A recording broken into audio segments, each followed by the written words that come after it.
क्या हो अगर आपकी क्लास में आपके बगल में बैठने वाला आपका पक्का दोस्त अचानक गायब हो जाए और जब आप अटेंडेंस रजिस्टर चेक करने जाएं तो आपको पता चले कि ऐसा कोई लड़का क्लास में था ही नहीं। तो गाइस आज की जो कहानी है वो अर्जुन नाम के लड़के की है और ये एक रियल स्टोरी है। तो भैया पूरा मजा चाहिए तो हेडफोन लगा लो, क्योंकि आज जो मैं आपको सुनाने जा रहा हूँ वो आपके रोंगटे खड़े कर देगा।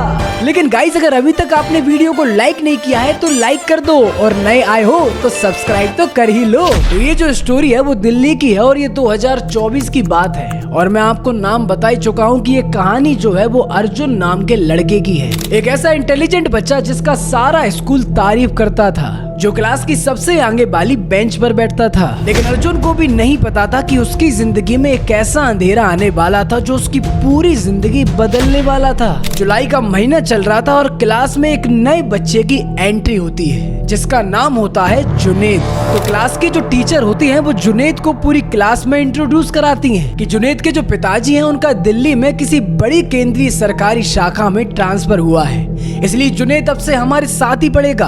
अब आप इत्तेफाक देखिए कि पूरी क्लास में एक ही बेंच खाली थी और वो थी अर्जुन की। मैम ने सीधा जुनेद से कहा कि जाओ इस क्लास के सबसे इंटेलिजेंट बच्चे के पास जाकर बैठ जाओ। अब जैसे ही जुनेद अर्जुन के पास आ रहा था तो अर्जुन ने एक चीज गौर की कि जुनेद के जूतों की आवाज फर्श पर आ ही नहीं रही है, ऐसा लग रहा है मानो हवा में उड़ रहे हों। अब जुनेद अर्जुन के पास आकर बैठ जाता है और अर्जुन से हाथ मिलाने के लिए हाथ आगे बढ़ाता है। अब अर्जुन जैसे ही जुनेद से हाथ मिलाता है तो अर्जुन देखता है कि उसका हाथ तो काफी ठंडा है, मानो किसी लाश को बर्फ के टुकड़ों से निकाल कर अभी अभी लाया गया हो। अब शुरू में तो अर्जुन को बहुत सारी चीजें अजीब लग रही थी, लेकिन काफी हफ्ते बीत गए और जुनेद और अर्जुन की दोस्ती काफी गहरी हो गई। लेकिन कुछ हफ्ते बीत जाने के बाद इनकी दोस्ती इतनी गहरी हो गई कि ये साथ में लंच करते, साथ में बैठते और स्कूल की छुट्टी हो जाने के बावजूद भी एक घंटों ग्राउंड में बातें करते रहते। लेकिन जुनेद की जो बातें थी वो 8th क्लास के बच्चे जैसी नहीं थी, मतलब ऐसी बातें बताता जो किसी किताब में नहीं लिखी थी।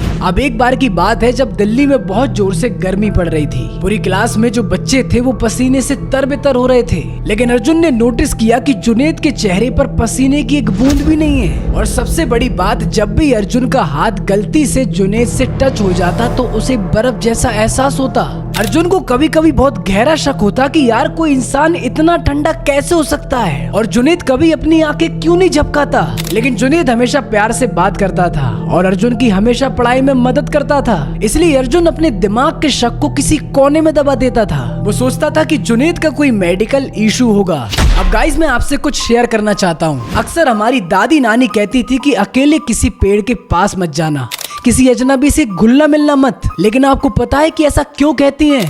क्योंकि इस दुनिया में इंसानों के अलावा कुछ और लोग भी रहते हैं जिन्हें हम जिन कहते हैं। जिन्नात इंसानों की तरह ही पैदा होते हैं, जीते हैं, मरते हैं, लेकिन उनके पास ऐसी रहस्यमयी शक्तियाँ होती हैं जो हमारी सोच से परे होती हैं। अब एक दिन जब स्कूल की छुट्टी हुई तो जुनेद ने अर्जुन से कहा कि यार तुम मेरे घर क्यों नहीं चलते, मेरी माँ बहुत अच्छा खाना बनाती है और आज मैं तुम्हें अपने घर पर इनवाइट करता हूँ। अर्जुन ने थोड़ा सोचा और जुनेद से कहा कि यार मैं अपनी माँ से नहीं बोल कर आया, वो फालतू में परेशान होंगी। जुनेद ने कहा कि यार आधे घंटे की तो बात है, मैं तुम्हें खुद तुम्हारे घर छोड़ दूंगा। अब अर्जुन ने ज्यादा न सोचते हुए वो जुनेद के साथ चल दिया। अब जुनेद अर्जुन को मेहरौली और संजय बन के घने जंगलों की तरफ ले गया। अब जैसे जैसे जुनेद के साथ अर्जुन जंगलों के अंदर जा रहा था तो वैसे वैसे उसका डर बढ़ता जा रहा था। अब अर्जुन जुनेद से पूछता है कि भाई यहाँ तो कोई रास्ता ही नहीं दिख रहा, अब तुम्हारा घर क्या जंगलों के अंदर है? लेकिन जुनेद ना उसके सवालों का ज्यादा जवाब नहीं देता और बोलता कि बस थोड़ा और। लेकिन तभी जुनेद अर्जुन के साथ एक बरगद के पेड़ के पास रुक जाता है और जुनेद ने अर्जुन से कहा कि यही है हमारा घर। अर्जुन ने कहा कि कहाँ है तुम्हारा घर? मुझे तो यहाँ सामने बस एक पेड़ दिख रहा है। तभी जुनेद ने अर्जुन से कहा कि तुम ज्यादा सवाल मत करो, तुम बस मेरा हाथ पकड़ो।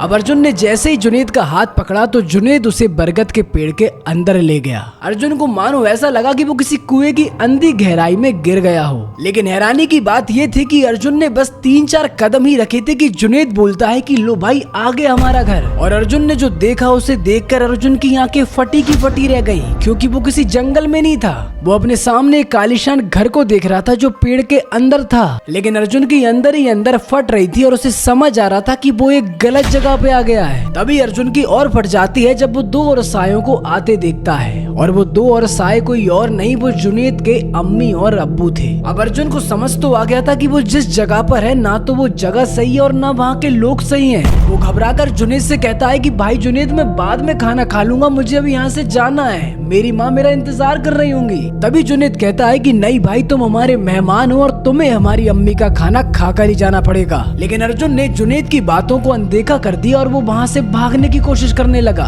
और तभी अर्जुन ने देखा कि जुनैद की अम्मी ने उसका रास्ता रोक लिया है और अर्जुन से कहा कि तुम्हें खाना खाकर ही जाना पड़ेगा, लेकिन अर्जुन ने मना कर दिया। अर्जुन ने कहा कि मेरी माँ मेरा इंतजार कर रही होंगी, प्लीज मुझे जाने दो। लेकिन तभी जुनैद की माँ ने अर्जुन का अपने दोनों हाथों से गला पकड़ लिया और तभी अर्जुन को ये एहसास होने लगा कि वो अब अपनी माँ से कभी नहीं मिल पाएगा, ये उसका आखिरी दिन है। लेकिन किस्मत से अर्जुन को दादी का सिखाया हुआ हनुमान चालीसा याद आ गया और उसने मन ही मन पढ़ना चालू कर दिया। भूत पिशाच निकट नहीं आवे, महावीर जब नाम सुनावे, ना से रोग हरे सब पीरा, जपत निरंतर हनुमत वीरा।